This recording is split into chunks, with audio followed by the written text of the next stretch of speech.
4, small group learning, and literary nonfiction and fiction. We're going to identify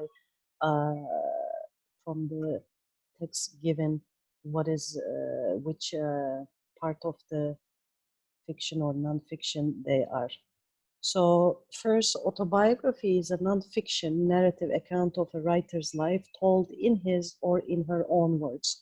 Because of their personal content, autobiographies often reveal social context, which is the attitudes, customs, and beliefs of the culture in which the writer lived.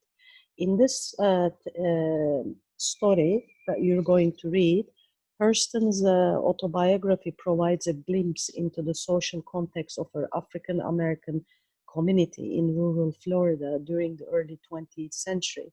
Hurston brings additional life to her narrative by using a variety of literary elements, notably dialogue and dialect. So with the dialects, I did I made a very detailed video before. You watched it. So dialogue is the conversations among people. Dialect is the form of a language spoken by people of a particular region or group. So usually dialect does not follow the conventional rules of standard English grammar or pronunciation. So Hurston's use of dialogue allows the people who were part of her early life to speak for themselves. Her use of dialect allows them to speak with authenticity. Both dialogue and dialect add nuance and depth to the reader's understanding of Hurston's experience. So now we'll look at some worksheets from Pearson Realize. So here, let's see, literary nonfiction is structured like fiction with story-like characters and settings, but the events it describes are true.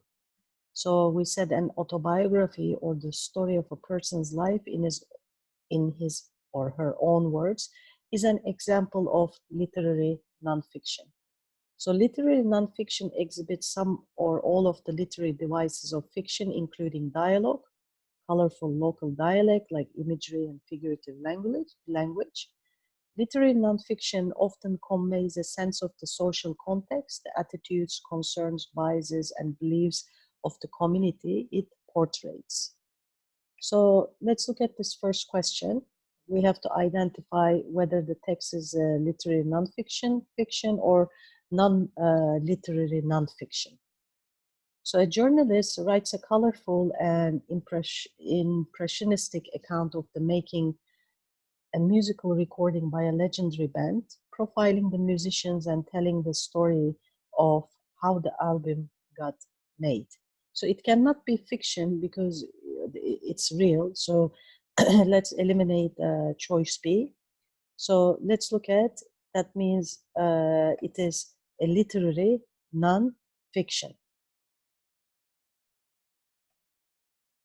Number 2, a blogger writes an essay about the state of music today, arguing that the music business is fractured in many ways and is preventing talented young artists from making a living. So the answer should be C. It is nonfiction, but it's got nothing to do with literature. So because literary nonfiction is structured like fiction with story-like characters and settings, but the events are true.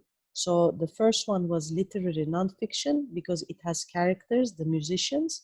But in the second one, he's just talking about arguing about the music business. Number 3, a writer tells the story of a boy who has an imaginary friend who brings him to a wondrous land in which imaginary characters are normal and they doubt the existence of real characters. So this is obviously fiction because it's imaginary. So we say 3 is B. A woman writes an exciting and often harrowing account of her family's escape from a war-torn country. Her writing contains poetic imagery and is written in the dialect of a recent immigrant. So it is A, literary non-fiction.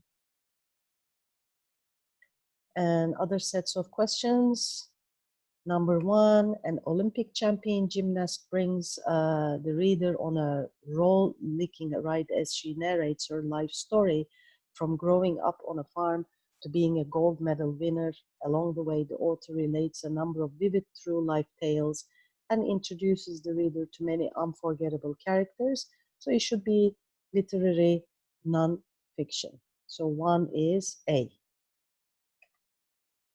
Scientist describes the efforts that are being made in several laboratories to create edible artificial meat by growing cells in a tissue culture environment. The account focuses on describing all of the latest technologies and techniques. So it should be just nonfiction. It doesn't have a literature value. A reporter narrates an account of a man who was misidentified as a murderer, sent to prison for 7 years, and eventually set free when new DNA evidence emerged.